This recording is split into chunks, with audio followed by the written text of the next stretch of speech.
ఏ రకంగా ప్రాణాల మీద ఇబ్బంది పడుతున్నటువంటి ఆక్సిజన్ అన్నకో లేకపోతే ఊపిరితిత్తులు ఆడకో ఇబ్బంది పడుతున్నటువంటి ఒక పేషెంట్ని ఈ రకంగా ఆయన చెప్తాడు. ఈ గవర్నమెంట్ హాస్పిటల్లో డాక్టర్లు కాగితం పెన్నులు లేదండి, మా దగ్గర పెన్నులు ఇంకా అయిపోయింది, బయట మీకు నీరసంగా కనబడుతుంది, నీరసం తగ్గటానికి బయట మెడికల్ షాప్లో ఓఆర్ఎస్ ఎలక్ట్రాల్ పౌడర్ అని దొరుకుద్ది, ఓఆర్ఎస్ పడి దారిలో జీప్ ఆపిచ్చి కొనుక్కుని వేసుకొని తాగండి సరిపోద్ది అని చెప్పి. అంటే విజయవాడ ఈ గవర్నమెంట్ హాస్పిటల్లో, అంటే రాష్ట్ర రాజధానిలో ఉన్న ఈ హాస్పిటల్లో ప్రాణాల మీద ఒక మాజీ శాసనసభ్యుడిని ఇక్కడికి తీసుకొస్తే ఏంటయ్యా అంటే ఎలక్ట్రాల్ పౌడర్ దారిలో కొనుక్కోమని. వీళ్ళ దిక్కుమాలిన బొత్తుకి ఈ ప్రభుత్వానికి ఓఆర్ఎస్ ప్యాకెట్ కూడా ఇక్కడ లేదనమాట. కనీసం వాడు సప్లై చేయాలి కదా ఎదవా, ఓఆర్ఎస్ ప్యాకెట్ కొనుక్కోమని చెప్తాడు. ఇంత దిక్కుమాలినటువంటి దిగజార్చి ఈ హాస్పిటల్లో వైద్యం చేస్తున్న పరిస్థితి.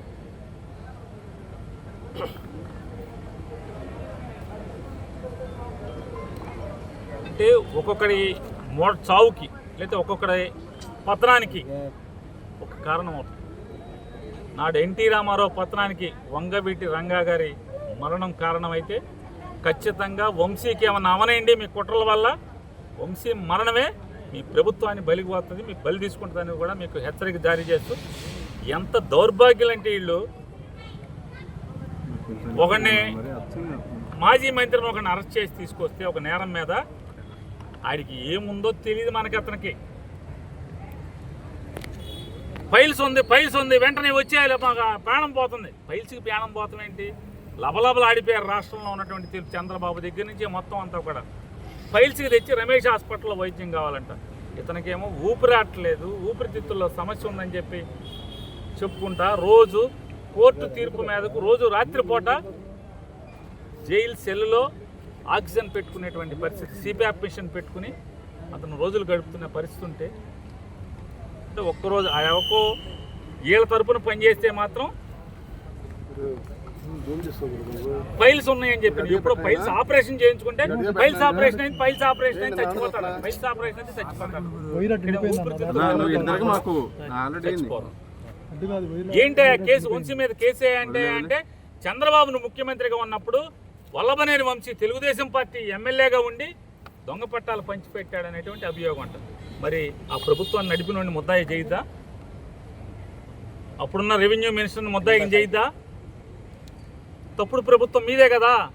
మీరు ఏవేదైతే వాళ్ళ వంశీ మీద అభియోగం చేస్తున్నారో దొంగ పట్టాలు పుట్టించి పట్టాలు పంచిపెట్టాడు తెలుగుదేశం ప్రభుత్వంలో అని చెప్పని, దానికి కారణం మీరే కదా. మరి మీరు ముద్దాయిలు అవరా? తండ్రి కొడుకులు ముద్దాయిలు అవరా? కాబట్టి మీ ఏపోడు అంటే మీ జెండా మోస్తే ఏ పాపాలు చేసినా పర్లేదు. మీ జెండా మోస్తే పాపాలు చేసిన వాడికి 10 రోజుల క్రితం ఫైల్స్ ఆపరేషన్ అయితే అది ప్రాణం పోతుంది. వంశీకి మాత్రం ఊపిరితిత్తులు ఇబ్బంది ఉన్నా కూడా ఇక్కడ వైద్యం ఇవ్వకూడదు. ఇటువంటి దుర్మార్గ పోకడలు ఈ ప్రభుత్వంలో జరుగుతున్నాయి. దేన్నైనా వైఎస్ఆర్ కాంగ్రెస్ పార్టీ జెండా మోసేవాడు. నిన్న ఒకరిని చూసాం మనం దాచేపల్లిలో,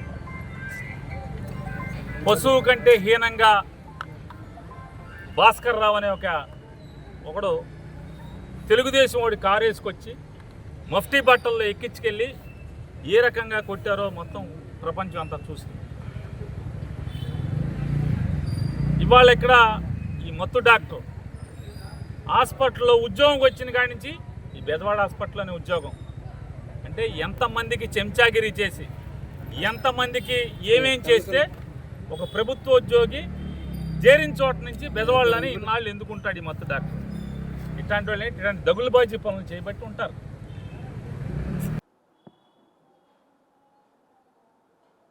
ఓకేనమ్మా, అందరికీ నమస్కారం. నిన్న పేద ప్రజల బియ్యాన్ని బొక్కేసినటువంటి పందికొక్కలా బొక్కేసినటువంటి పేరు నాని వల్లభనేని వంశీ గురించి మాట్లాడుతూ, వల్లభనేని వంశీ ఏదో స్వాతంత్ర సమరయోధుడు అన్నట్టు, స్వాతంత్ర సమరయోధుడిని అన్యాయంగా జైల్లో పెట్టినట్టు ప్రభుత్వ ఆసుపత్రి కాదా అరుపులు కేకలతో ఇచ్చేశాడు. పేరున్నానే అసలు నువ్వు బొక్కేసినటువంటి బియ్యం సంగతి మాట్లాడు. నీకు సిగ్గనేది ఉందా? ఎవరన్నా చెడ్డ పనులు చేసేటప్పుడు భార్య పేరు మీద పెడతారా? నువ్వు నీ భార్యకు తెలియకుండా నీ భార్య పేరు మీద పెట్టి అందులో బియ్యం బొక్కేసి కోట్లాది రూపాయలు సంపాదించినటువంటి నువ్వు చంద్రబాబు నాయుడు గారికి ట్యాంక్స్ చెప్పావు. ఏమని? పాప ఆడమ్మాయి ఆమెను జైల్లో వేయొద్దని చంద్రబాబు గారు చెప్పారని. అప్పుడే మర్చిపోయావా? విశ్వాసఘాతకుడా, విశ్వాసం అనేది లేదు నీకు. నిన్న చంద్రబాబు గారి గురించి, చంద్రబాబు గారి ప్రభుత్వం గురించి నువ్వు మాట్లాడతావా? మా బీసీ నాయకుడు అయినటువంటి కొల్లు రవీంద్రని దాదాపు 55 రోజులు జైల్లో పెట్టినటువంటి వాడివి నువ్వు. కొల్లు రవీంద్ర హత్య రాజకీయాలను ప్రోత్సహిస్తాడా? హత్యల్లో ఎక్కడైనా ఇన్వాల్వ్ అవుతాడా? అలాంటి కొల్లు రవీంద్రని హత్య కేసులో ఇరికించి దాదాపు 55 రోజులు జైల్లో పెట్టించి అలా మావయ్య ఎవరైతే నడకుదురి నరసరావు మాజీ మంత్రి గారు ఉన్నారో ఆయన మానసికంగా కృంగిపోయి ఆయన చావుకు కారణమైనటువంటి వ్యక్తివి నువ్వు మాట్లాడతావా ఈ స్వాతంత్ర సమరయోధుడని? అందులో ఇంకోటి, ఈ స్వాతంత్ర సమరయోధుడి వంశీని వంగవీటి మోహన్ రంగా గారితో పోల్చాడు. వంగవీటి మోహన్ రంగా గారు ఎక్కడ? వల్లభనేని వంశీ ఎక్కడ? వంగవీటి మోహన్ రంగా గారు పేదల ఇళ్ల పట్టాల కోసం నిరాహార దీక్ష చేసి ఆ నిరాహార దీక్షలో చనిపోయినటువంటి వ్యక్తి. ఈ వల్లభనేని వంశీ పేదలకి ఇల్లు పట్టాలు ఇప్పిస్తానని ప్రతి ఒక్క పేదవాడి దగ్గర డబ్బులు కొట్టేసినటువంటి వ్యక్తి. వంగవీటి మోహన్ రంగా గారు ఎక్కడ? వంశీ ఎక్కడ? నువ్వు రంగా గారితో నువ్వు వంశీని పోల్చావు. నువ్వు వెంటనే క్షమాపణ చెప్పు. రంగా గారి అభిమానులకి, అలాగే వాళ్ళ తనయుడు వంగవీటి రాధాకృష్ణకి మోకాల మీద కూర్చొని క్షమాపణ చెప్పాలి. ఎందుకంటే వాళ్ళిద్దరికి పోల్చావు కాబట్టికి. అంటే నువ్వేదో నీ కులానికి చెందినటువంటి పవన్ కళ్యాణ్ గారిని విమర్శిస్తేనో, ఏదో కాపు కులానికి చెందినటువంటి వ్యక్తి కదా వంగవీటి మోహన్ రంగా గారు వంశీతో పోలిస్తేనో నీకు మీ జగన్మోహన్ రెడ్డి దగ్గర మార్కులు పడతాయి అనుకుంటున్నామో. వాళ్ళిద్దరూ అన్ని కులాలకి నాయకులు. మేము బీసీలమైనా మేమే చెప్తున్నాం. నిన్న దాంట్లో పవన్ కళ్యాణ్ గారిని కూడా విమర్శిస్తున్నాడు, చంద్రబాబు గారిని విమర్శిస్తున్నాడు. నువ్వు అసలు నువ్వు బొక్కేసినటువంటి బియ్యం గురించి మాట్లాడు. నువ్వు అయితే పందికొక్కలా తిన్నావో కోట్లాది రూపాయల బియ్యం, దాని గురించి మాట్లాడు. దాంట్లో పారిపోయి ముందస్తు బేలు తెచ్చుకొని ఇవాళ నువ్వు మాట్లాడుతున్నావు. నువ్వే చెప్పావు చంద్రబాబు గారు గొప్ప నాయకుడు, చంద్రబాబు గారు మా మిసెస్ని అరెస్ట్ చేయొద్దన్నాడని. అసలు నీ అంత తెలివిగలవాడు ఈ జిల్లాలో లేడని మీ పార్టీ నాయకులే అంటారు. కాబట్టికి ఇది ఎప్పటికన్నా ఎంక్వైరీ పడిద్దని నీ భార్య పేరు మీద పెట్టావు. అది ఈ వల్లభనేని వంశీ, కొడాలి నాని, పేరుని నాని వీళ్ళిద్దరు చంద్రబాబు గారిని విమర్శించడం, తిట్టడం, అలాగే చంద్రబాబు గారి కుటుంబం గురించి విమర్శించడం, అలాగే పేరుని నాని పవన్ కళ్యాణ్ గారిని విమర్శించడం వల్లే ఓడిపోయాం మొర్రో అని 175 నియోజకవర్గాల ఎమ్మెల్యేలు చెప్తుంటే ఏ ముఖం పెట్టుకొని మీడియా ముందుకు వస్తున్నావా? సిగ్గులేదు నీకు? సిగ్గు సరం లేదా? ఏంటి వంశీకి ఆరోగ్య పరిస్థితి బాగలేదా? జైల్లో డైటింగ్ చేస్తే ఒళ్ళు తాకదా? పోలీస్ స్టేషన్లో ఉమ్మేస్తే వామ్ చేసుకున్నట్ట? ఆ వీడియో క్లిప్పింగ్ ఒకసారి చూడండి. ఆ వీడియో క్లిప్పింగ్ చూడండి. ప్రభుత్వ ఆసుపత్రి సూపరింటెండెంట్ని వాళ్ళ అధికారుల్ని విమర్శిస్తావా నువ్వు? బేషరత్తుగా వాళ్ళకు కూడా క్షమాపణ చెప్పు. వాడేంటి నీ కింద ఏమైనా జీతగాళ్ళ? ఏంటి ఇష్టం వచ్చినట్టు మాట్లాడుతున్నావు? నువ్వు బేషరత్తుగా ప్రభుత్వ ఆసుపత్రిలో ఉన్నటువంటి ఉద్యోగులకి క్షమాపణ చెప్పాలి. మోకాల మీద కూర్చొని మీడియాని పిలిచి వంగవీటి రాధాకృష్ణకు కూడా నువ్వు క్షమాపణ చెప్పాలి. ఎందుకంటే వంగవీటి మోహన్ రంగా గారిని వంశీని ఇద్దరిని ఒకే విధంగా పోల్చావు కాబట్టికి. వల్లభనేని వంశీ చేసిన తప్పులకి లోపడయ్యారా? మీలాగా ఏమైనా అక్రమంగా అరెస్ట్ చేశారా? చంద్రబాబు గారిని అక్రమ అరెస్ట్, కొల్లు రవీంద్రది అక్రమ అరెస్టు, అచ్చెన్నాయుడు గారిది అక్రమ అరెస్టు, బీసీ జనార్దన్ రెడ్డి గారిది అక్రమ అరెస్టు, ఈ వంశీ అనేవాడిది అక్రమ అరెస్టా? వంశీని అరెస్ట్ చేస్తే వాళ్ళ పిల్లలు ఎంతవరకు వచ్చి చూసారా? కుటుంబం కూడా చీ కొట్టుకునే వ్యక్తి వంశీ.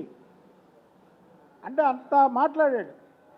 అలాంటి వాడికి నువ్వు సపోర్ట్ చేయడమే కాకుండా పెద్ద పెద్ద నాయకులతో ఈ వంశీని పోల్చావు. అసలు ఈ వంశీ కొడాలి నాని పేరు నాని మాట్లాడిన మాటలు విన్నారా? అసలు వంశీ కొడాలి నాని మేము లెగిస్తే మంచోళ్ళం కాదు, మేము లెగిస్తే మంచోళ్ళం కాదు, పొంగల మల్లని గట్టు అని ఒకటి ఉండేది, వాడికి 2 కాళ్ళు ఉండవు. నేను లేస్తే మంచోడిని కాదు అని రౌడీజం చేసి డబ్బులు వసూలు చేసేవాడు. ఒకరోజు నాలాంటి వాడు వెళ్ళి అసలు లగరా బాబు ఏంటంటే వాడికి 2 కాళ్ళు లేవు. అలాంటి వాళ్ళు వీళ్ళు. నిజంగా చంద్రబాబు నాయుడు గారు 95లో ముఖ్యమంత్రి అయ్యి ఫ్యాక్షనిజాన్ని అణిచివేసి ఈ రాష్ట్రంలో ఫ్యాక్షనిస్టులు లేకుండా చేశారు. కానీ ఈ వంశీ నాని వాగిన వాగుడు అధికారంలో ఉండి ఎలా వాగారో, అధికారం పోయాక ఎలాగా పిరికి బందల్లా ఉన్నారో, నిజమైన ఫ్యాక్షనిస్టులు చూస్తే పురుగుల మందు తాగి చచ్చిపోయేవాళ్ళు. అంత కామెడీ వాళ్ళు. మీరా మాట్లాడేది? వంశీకి ఏదైనా జరిగితే ప్రభుత్వం పడిపోయిద్దంట. వంశీకి ఏం జరిగిద్దా? ఏముందో చెప్పు. జగన్మోహన్ రెడ్డి చెప్పాడు కదా అందగాడని. అందగాడు కదా, అందమైన ఫోటో, వికృత రూపం వంశీది. తలకు రంగు, మీసాలు పెట్టుకొని, కళ్ళజోడు పెట్టుకొని, మేకప్ వేసుకొని ఉండేవాడు. జైల్లో ఎన్ని కుదరవు కదా. అసలు రూపం బయటపడింది. చూస్తున్నారు కదా వంశీ గురించి ఏమంటున్నారో తెలుగు ప్రజలందరూ. వికృత రూపం వంశీది అని సోషల్ మీడియాలో అట్లా పెడుతున్నారుగా. మరి జగన్మోహన్ రెడ్డికి ఈ అందగాడు ఎలా నచ్చాడో మరి అర్థం కావట్లే మాకు. నిన్న నువ్వు మాట్లాడినటువంటి మాటలు పేరు నాని, నువ్వు ఒక బియ్యం దొంగవి. ముందు నీ కేసు ఏంటో చెప్పు, లేదా నీ కేసు మీద పబ్లిక్గా చర్చకు రా, మాట్లాడదాం. అంతేకాని నువ్వు దొంగవని మిగతా దొంగలను కూడా నువ్వు వెనకేసుకొని, అంటే దొంగలంతా ఒక ముఠా కింద తయారవుతారా? నువ్వు దొంగవి, ఇంకొక దొంగ వంశీ గురించి నువ్వు మాట్లాడతావా? ఏరయ్యా మీ కొడాలని ఎక్కడున్నాడు? ఆడంతా ఈడంతా ఆడినేసేస్తా ఈయన పొడుస్తా బుద్ధం కనుక దిగదా కత్తి అన్న మాట్లాడినాడు. మీ ప్రతిపక్షంలో ఎక్కడికి పారిపోలేదే. ప్రతిపక్షంలో ప్రతిరోజు ఇక్కడే ఉండేవాళ్ళమే. మీడియాకు తెలుసు, మీకు తెలుసు, అందరికీ తెలుసు. ఎక్కడ అసలు గుండె నొప్పి ఎక్కడొచ్చింది? గుండె నొప్పి వస్తుంది అందరికీ. స్టంట్లు వేసారు అతనికి, బైపాస్ కూడా చేయలే, స్టంట్లు వేయించుకున్నాడు అంట. మీ ప్రెస్ వాళ్ళు ఎవరో చెప్పారు. లేదా బైపాస్ చేయించుకున్నాడండి. బైపాస్ చేయించుకున్నా ఎన్ని రోజులు? రావట్లేదే, బయటికి రావట్లేదే. నువ్వు చేసిన అరాచకాలు, నువ్వు చేసిన దందాలు బయటపడతాయని బయటికి రాకుండా రాష్ట్రంలో ఎక్కడా లేనట్టు బెంగళూరు వెళ్ళాడు, బొంబాయి వెళ్ళాడండి. తెలుగు రాష్ట్రాల్లో ఈయనకి వైద్యం చేయడానికి ఈయన అవినీతి మనిషికి, అవినీతి దేహానికి ఆంధ్రప్రదేశ్లో ఆపరేషన్ చేయడానికి కుదరదు. బొంబాయి వెళ్ళాడు. అంటే అంత కుళ్ళిపోయింది ఆ శరీరం. అంత కుళ్ళిపోయిన శరీరం పెట్టుకొని వీళ్ళు చంద్రబాబు గారిని, లోకేష్ బాబు గారిని, వాళ్ళ ఇంట్లో వాళ్ళని, పవన్ కళ్యాణ్ గారి ఇంట్లో వాళ్ళని మాట్లాడినటువంటి వ్యక్తులు. ఈ దొంగలకి తోడు ఈ దొంగ. భార్యని కేసులు ఎవడన్నా ఇరికిస్తాడండి? బుద్ధున్నవాడు ఎవడన్నా ఇరికిస్తాడా? పాపం మేము కాబట్టికి మా నాయకుడు కాబట్టికి పాపం ఆమెను అరెస్ట్ చేయకూడదు అని ఎవరో అమ్మాయి మీద ఇంతవరకు మేము మాట్లాడలేదు. ఓఆర్ఎస్ ప్యాకెట్ అంట.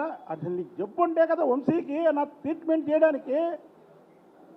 అసలు జబ్బు అంటే జైలు సూపరింటెండెంట్ కూడా మీరు ఎవడో చెప్పక్కర్లా, వెంటనే అతనే ట్రీట్మెంట్ చేస్తాడు, చేపిస్తాడు. జబ్బే లేదు. ఓఆర్ఎస్ ఏంటంటే మీ గవర్నమెంట్లో ఓఆర్ఎస్ అను బూస్ట్ వచ్చిన వాళ్ళకి హార్లిక్స్ అవన్నీ ఇచ్చేవాళ్ళేంటి?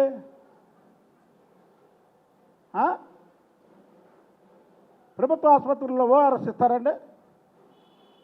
చెప్పండి మీరు. లేదు మీ ప్రభుత్వంలో ఓఆర్ఎస్కి ఒక బడ్జెట్ పెట్టి అవి కూడా బొక్కేశారా? బియ్యం దొంగ ఇంకో దొంగ గురించి మాట్లాడడం, ప్రజలు నిన్ను అసహించుకుంటున్నారు. నీకైనా దమ్ముంటే నువ్వు బొక్కేసినటువంటి దాని మీద బియ్యం దాని మీద చర్చకు రా, కూర్చుంటాం. నువ్వు ఎంత అందులో దొబ్బావో చెప్తాం. అంతేగాని ఇష్టం వచ్చినట్టు వంశీ ఏదో స్వాతంత్ర సమరయోధుడిలాగా, స్వాతంత్ర సమరయోధుల కుటుంబానికి చెందినటువంటి వ్యక్తిలాగా వంశీకి ఇన్ని వేల కోట్ల ఆస్తులు ఎక్కడి నుంచి వచ్చినాయా?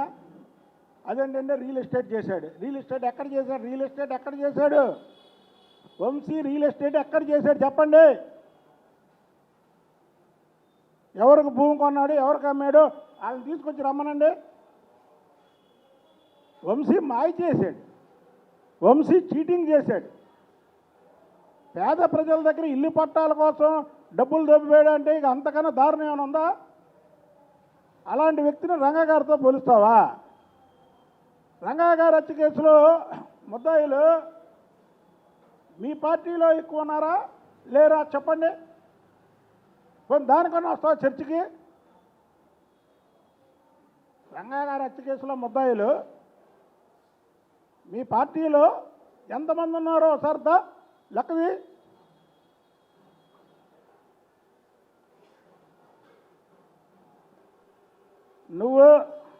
నీకు దమ్ముంటే నువ్వు బొక్కేసినటువంటి బియ్యం మీద చర్చకు రా, లేదా పారిపోతావా పారిపో. అంతేగాని వంగవీటి మోహన్ రంగా గారితో వంశీని పోల్చావు కాబట్టికి వాళ్ళ కుమారుడికి, ఎందుకంటే రంగా గారు చేసినటువంటి విధి విధానాల మీద రాష్ట్రం అంతా తిరుగుతాడు కాబట్టి వంగవీటి రాధాకృష్ణ అతనికి 2 మోకాల మీద క్షమాపణ కోరు.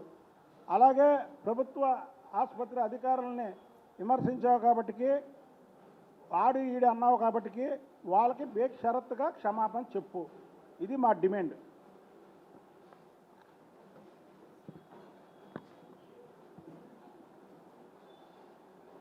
హిట్ టీవీ యాప్, ఇందులో short news, live news, entertainment shows, movies, digital magazines తో పాటు మీ జిల్లా వార్తలను కూడా ఫ్రీగా చూడొచ్చు. ఇంకెందుకు ఆలస్యం, వెంటనే హిట్ టీవీ యాప్ ని డౌన్లోడ్ చేసుకుని ఫ్రీగా ఎంటర్టైన్మెంట్ పొందండి. Hit TV app, hit TV app, please download hit TV app. Hit TV app ని ఫ్రీగా డౌన్లోడ్ చేసుకుని ఎంజాయ్ చేయండి. మీకు నచ్చిన ఎంటర్టైన్మెంట్ కోసం హిట్ టీవీ యాప్ ని ఫ్రీగా డౌన్లోడ్ చేసుకుని ఎంజాయ్ చేయండి. హిట్ టీవీ యాప్ ని డౌన్లోడ్ చేసుకుని ఆస్వాదించండి, ఆశీర్వదించండి. ఇంతమంది సెలబ్రిటీలు హిట్ టీవీ యాప్ ని డౌన్లోడ్ చేసుకోండి అని చెప్తున్నారంటే ఎంత మంచి యాప్ ఆలోచించండి. అమెరికా అమెరికా అమెరికా అమెరికాలో చదవాలనుకునే వాళ్ళకి విశ్వసనీయమైన పేరు మన శౌర్య కన్సల్టెన్సీ. UK లో 1 year masters, UK లో 1 year masters, 2 years work permit up to 5 years visa. Contact Saurya Consultancy. Contact 89851 89851.